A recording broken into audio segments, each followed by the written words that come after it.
Hello everybody, welcome back to HardReset.Info channel. In today's video, I'll show you how to easily change the straps on your AMAZFIT Active Max.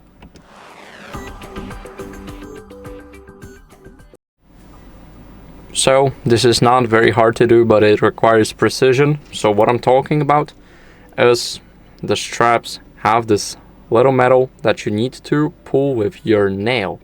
So this is the first problem. I do not have nails, but still we got this strap out, and whenever we want to enter it, then we have to grab it again, and it's a bit harder. So now we need to grab it, and once we grab it from another strap, for an example, we can easily place it inside. So let me quickly do that. So the strap I'm holding right now is in. Now this is how you guys can easily change the straps. It also works the same with the second one, so just you need to adjust this metal and then push it, and that's how you guys can easily change the straps.